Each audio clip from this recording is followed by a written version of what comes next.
할렐루야. 153 저녁기도 오신 여러분들을 주님의 이름으로 환영하고 축복합니다.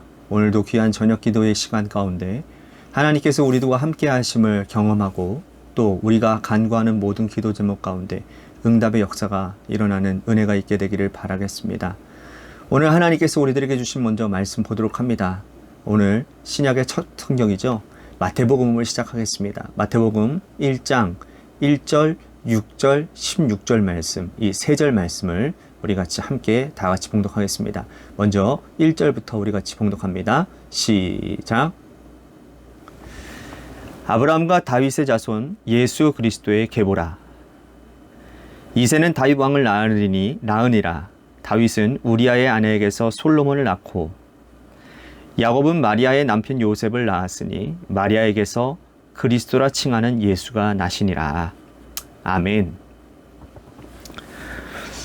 우리가 어떤 조직이나 공동체에 몸을 담게 되면 그 조직이 어디서부터 어떻게 시작되어졌는지 첫 시작과 그 과정과 현재의 모습까지 이르게 되는 그 역사는 어떠한지를 우리가 면밀히 살피는 과정들이 무척 중요합니다. 그래서 우리가 연역을 살펴보기도 하고 때로는 더 깊이 들어가서 그 조직과 공동체의 역사를 공부하기도 하지요. 역사와 연역을 살피고 공부하는 일이 중요한 이유는 그것에 흐름이 있기 때문인 것입니다. 흐름을 알아야 되기 때문이라는 거예요. 그 흐름과 그 걸어온 길을 알면 여러분 오늘 내가 그 자리에서 해야 될 일이 보다 더 분명해지기 때문이라는 겁니다. 나의 역할이 분명해지고 또 미래에 대한 비전이 확실하게 드러나게 되는 것이죠. 이른바 맥락을 잡는 작업이다라고 말을 하는 것입니다. 만약 그런 일을 하지 않으면 우리가 어떤 조직과 공동체에 몸을 담고 우리가 해야 될 일이 제대로 살피지 못하고 뜬금없는 행동과 뜬금없는 말을 할 수도 있기 때문이라는 겁니다. 우리가 어떤 사람과 대화를 하다가 맥락 없이 뜬금없이 대화하는 사람들과는 뭐라고 하죠? 말이 잘 통하지 않는다라고 하지 않습니까? 그런 것들을 우리들이 무수히 많이 경험했던 것을 통해서 우리들이 알 수 있는 것이죠. 자, 그런 의미에서 오늘 우리가 읽은 마태복음 1장에서의 본문은 신약 성서 전체의 맥락을 잡는 작업이라는 거예요.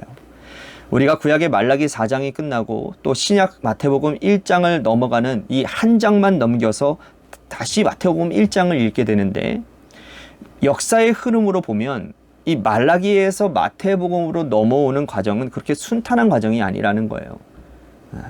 기간적으로는 약 430년의 암흑기가 흐르고 있었습니다.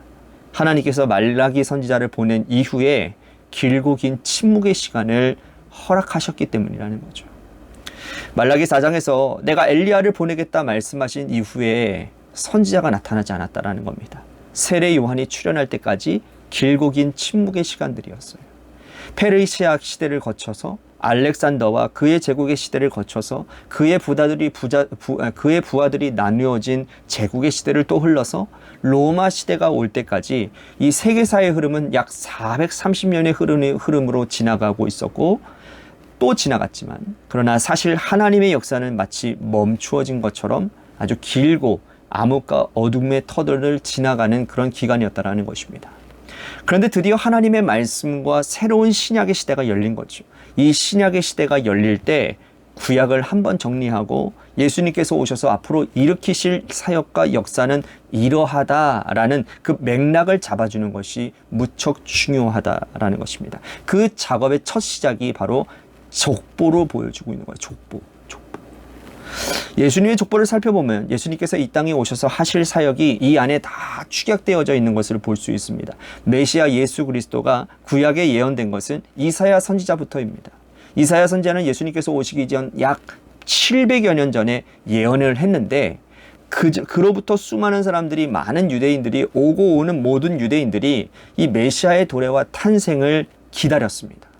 기대했다라는 거예요. 예수님께서 오시면 또 과연 어떤 일이 일어날 것인가.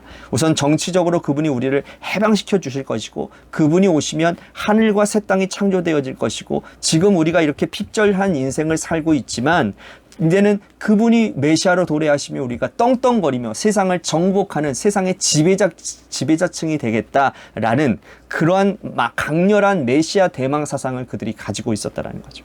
그런데 그들이 기대했던 메시아와 하나님께서 보내주셨던 메시아는 사실 그들이 생각했던 대상은 아니었죠. 차원이 다른 존재였습니다. 그죠? 차원이 다른 분으로 오셨다라는 거예요. 오늘 족보를 통해서 예수님이 어떤 자리로 왜 오셨는지, 그분의 역사와 그분이 하실 일이 무엇인지를 아주 선명하게 드러내고 있다라는 것입니다. 1절 말씀 보십시오. 아브라함과 다윗의 자손 예수 그리스도의 계보라. 예수 그리스도는 이 땅에 인간의 옷을 입고 오셨기 때문에 수많은 인간의 조상들을 두고 계신다라는 겁니다. 그런데 수많은 인간 조상들 중에 유독 아브라함과 다윗을 대표로 내세우는 이유가 무엇일까요? 왜 하필이면 아브라함과 다윗입니까? 아브라함은요, 하나님께서 그를 갈대아 우르에서 부르시고 하란을 통해서 가나안 땅에 정착하게 하시는 사람입니다. 원래 아브라함의 이름은 아브람이었죠. 아브람이라는 뜻이 뭡니까? 존귀한 아버지라는 뜻입니다. 즉 한마디로 이야기하자면 한 가정을 이끄는 가정으로서 존귀한 아버지, 즉 마음이 따뜻하고 마음씨 좋은 아버지라는 뜻인 거예요. 그런데 하나님께서 이 아브라함의 이름을 개명시켜 주시죠. 아브라함으로 말했죠. 아브라함의 이름의 뜻이 뭡니까? 열국의 아버지. 즉 세계 만망의 아버지가 될 것이다 라는 이름의 뜻을 가지게 되는 것이죠. 그런데 우리가 알듯이 아브라함의 인생을 보면 세계 만방의 아버지로서 산 적이 있습니까? 없습니까? 없어요. 영향을 끼쳐봐야 해봐야 그가 가나안 땅에 살면서 해족속이나 여러 주변 민족들과 여러 사람들에게 선한 영향력을 끼치고 살아갔을 뿐 그는 온 세상에 아버지로서 산 적은 없다 그 말이라는 거죠. 하지만 이제는 하나님께서 메시아를 보내시고 아브라함을 열국의 아버지로 하신 그 믿음의 대를 이어서 예수 그리스도를 통해서 온 세상의 열국의 믿음의 아버지로 세워가신다라는 의미가 바로 요 속에 담겨져 있다라는 것입니다. 예수님이 이 땅에 오셔서 자신의 목숨을 온전히 내어주셨습니다. 피 흘리고 죽으셨어요. 그런 예수님을 믿는 모든 백성들은 예수님을 통해서 구원을 받게 될 것이고 그분은 진정한 열국의 아버지로 자리매김하게 될 것이기 때문입니다. 아브라함에게서 이루지 못했던 그 열국의 아버지의 비전을 예수 그리스도를 통해서 이루어 가시겠다고 하는 전 우주적인 하나님의 구원의 역사가 그분의 이름에 족보에 드러나고 있다라는 것이죠. 그렇다면 다윗을 왜 대표자로 또 세웠을까요? 다윗은 하나님께서 가장 사랑하시는 종이었고 이스라엘 백성들이 가장 존경하는 따르는 왕이었기 때문입니다. 하지만 그런 다윗에게도 치명적인 약점이 있었죠. 그 약점이 바로 뭡니까? 죄입니다. 죄.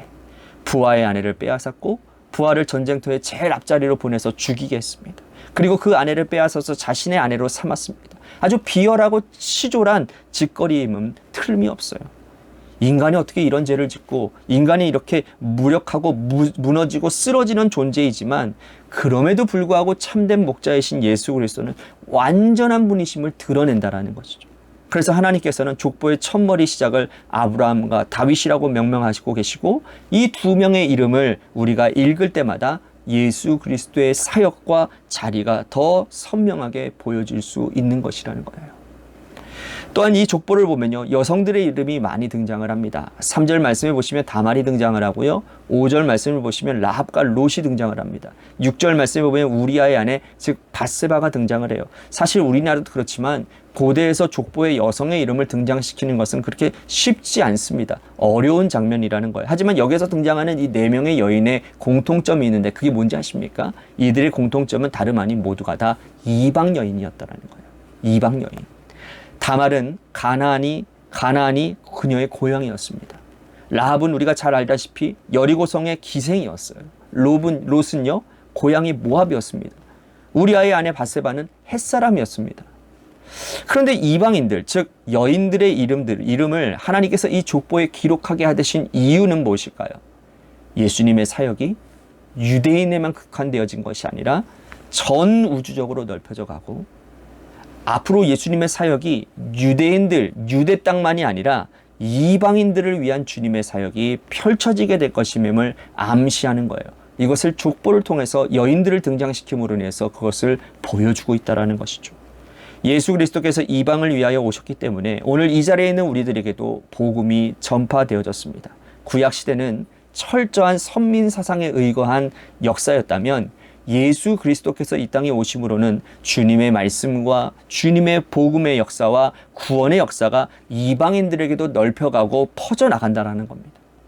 우리는 이런 주님의 사역과 주님의 마음을 본받고 그 말씀 부여잡고 우리도 복음 전하는 일에 사람을 구별하거나 차별해서는 아니 될 것입니다. 누구에게나 어떤 사람에게나 우리 민족과 역사적인 앙숙을 관계를 가진 사람들에게나 그들은 복음을 받을 자격들이 다 있는 것이고 우리는 복음을 전해야 될 의무가 있다는 겁니다. 땅끝까지 이르러 내 증인이 되라 하신 그 주님의 복음의 말씀은 누구에게나 다 전해지는 것이라는 거죠. 우리 주님께서 여인들의 이름, 특별히 이방인들의 이름을 기록하신 이유가 바로 그 이유이기 때문이라는 겁니다. 여인들의 이름을 기록한 특별히 6절 말씀을 보시겠습니다. 이새는 다윗 왕을 낳으니라. 다윗은 우리아의 아내에게서 솔로몬을 낳고. 밧세바를 좀 특별하게 지칭을 하고 있습니다. 우리가 만약 이 족보를 기록했다면 다윗은 밧세바에게서 솔로몬을 낳았다라고 이렇게 기록할 텐데 유독 우리아의 아내라고 하는 죽은 우리아의 이름을 여기에 명명하고 있습니다. 그 이유가 무엇일까요? 밧세바의 이름은 감추고 우리아의 이름을 드러내는 것일까요? 여러분, 마태가 이렇게 기록하는 이유가 무엇일까요? 하나님께서 성령을 통해 마태를 감동시킨 이유는 바로 다윗의 죄를 지적하기 위함이라는 겁니다. 다윗의 죄를 지적하고 드러내기 위함이라는 거예요. 다윗은 이것을 완전 범죄라고 여겼습니다. 우리아는 전쟁터 제일 앞자리에 보내서 그를 죽게 했고 죽은 후에 아내를 데리고 와서 부하의 아내를 거두어 들이는 넓은 왕의 어떤 성품을 보여주기 위함이었다는 것이죠. 하지만 하나님 앞에서의 죄는 감출 수 없는 것입니다. 하나님은 나단 선지자를 그에게 보내서 그를 책망하게 하시고 그의 죄를 백일하에 드러내게 하셨습니다. 그러나 그 죄는 그대로 끝나지 않았습니다. 시간이 지나서 신약 시대에 오늘 우리가 읽는 이 자리에도 다윗이 지은 그 죄는 감춰질 수 없는 죄라고 지적하고 드러내고 있는 것이라는 거죠. 죄는 시간이 흘러도 역시 죄일 뿐이라는 겁니다. 죄는 시간이 흘러 우리들에게까지 온다 하더라도 역시 기록된 죄는 남을 수밖에 없다라는 거예요. 우리가 이 한 구절 한 구절 우리아의 아내를 읽으면서 내가 지은 죄가 영원토록 유전되어지고 영원토록 기록되는구나, 이 두려움을 우리는 느껴야 된다는 겁니다. 사람들이 죄를 짓는 것을 너무 쉽게 생각합니다. 죄 짓고 하나님께 회개하면 그것뿐이다. 그 죄는 하나님의 사랑의 성품 안에서 다 해결될 것이라고만 생각합니다. 물론 옳은 말씀입니다. 맞는 말씀입니다. 하지만 죄의 흔적은 오랫동안 남는 거라는 거예요. 그 죄가 치명적이면 치명적일수록 그 죄가 주는 결과는 자손만대로 흘러가고 이야기거리가 되게 되어지기 때문이라는 거예요. 다윗의 죄는 오늘 우리들에게도 역사의 기록으로 남아서 우리아라는 이름의 석자를 우리의 귀에 박히게 하시고 기억하게 하실 것이라는 거예요. 그래서 족보를 읽을 때마다 오늘 우리도 하나님 앞에 죄 짓는 인생이 되어서는 안 되겠구나. 하나님이 원하시는 것이 정결하고 신실한 삶이구나. 하나님이 그토록 사랑하시는 다윗도 죄를 이렇게 짓고 있고 그 죄를 하나님은 여지없이 드러내시는구나. 우리는 이 하나님의 마음을 분명히 깨닫고 붙잡고 정결한 인생으로 살아가야 될 것을 다짐해야 된다는 거예요. 마지막으로 16절 말씀 보도록 합니다. 야곱은 마리아의 남편 요셉을 낳았으니 마리아에게서 그리스도라 칭하는 예수가 나시니라. 요셉 중심으로 기록된 게 아니라 마리아 중심으로 기록되어져 있습니다. 요셉을 마리아의 남편이라고 지칭을 하고 있고 마리아가 예수를 낳았다라고 기록했기 때문이에요. 성경은요, 여성을 차별하지 않습니다. 성경은 연약한 자를 위한 책입니다. 예수님께서 이 땅에 오셔서 하신 일은 여성을 사랑하시고 여성을 사회 중심으로 끌어들인 일이었고, 예수님은 연약하고 병들고 가난한 자들의 친구가 되시고 그들의 위로자가 되어 주셨습니다. 족보에서 마리아의 남편 요셉이라고 기록한 이유는, 마리아가 예수를 낳았다고 기록한 이유는 세상은 병든 자, 가난한 자, 물질 없는 자, 이러한 자들을 차별하지만 예수님은 그들을 차별하지 않는다라는 것을 명확하게 보여주는 장면입니다. 그러므로 우리도 예수님 닮은 제자라면 예수님의 이 정신을 분명히 기억하고 세상이 차별하는 자, 예수 믿는 자는 결단코 차별해서는 안 될 것이라는 거죠. 그들을 예수님처럼 품어 안고 끌어안고 함께 보듬어 살아가는 교회 공동체, 하나님의 자녀가 될 것을 오늘 이 족보를 통해서 또 말씀하고 있다는 겁니다. 맥락을 잡아주는 이 족보를 읽고 앞으로 신약 성경은 이러한 방향으로 기록이 되어질 것입니다. 우리에게 보여주셨습니다. 이것은 비단 신약 성경에만 기록되어진 것이 아닙니다. 이것으로 그치는 게 아니라는 거예요. 예수께서 오셔서 오늘 예수님이 재림하실 그때까지 영원토록 이어지는 흐름이라는 겁니다. 이 흐름을 분명히 잡고 우리 삶 가운데 이 흐름이 흐트러지지 아니하고 벗어나지 않는 거룩한 인생이 되게 해달라고 우리 같이 오늘 말씀을 생각하면서 기도했으면 좋겠습니다. 또 한 가지 우리 같이 기도할 것은 교회 공동체를 위해서 기도합니다. 하나님께서 세워주신 몸된 공동체가 예배의 중심 가운데 예배를 사모하는 공동체가 되게 하여 주시고 말씀과 기도 중심으로 교회를 온건하게 잘 세워가는 건강한 공동체가 되게 하여 주옵소서. 재개발을 위해서도 여러분들 기도해 주시고 또한 육신의 질병으로 고통당하는 분들을 위해서 기도해 주시고 우리 고3 수험생인 한유진 학생과 이도윤 학생을 위해서 기도해 주시기를 바랍니다. 마지막으로 여러분들의 삶의 자리와 여러분들의 자녀들을 위해서 기도하시다가 돌아가시기를 바랍니다. 노래 끝날 때까지 함께 기도하며 나아가도록 하겠습니다. 기도하겠습니다.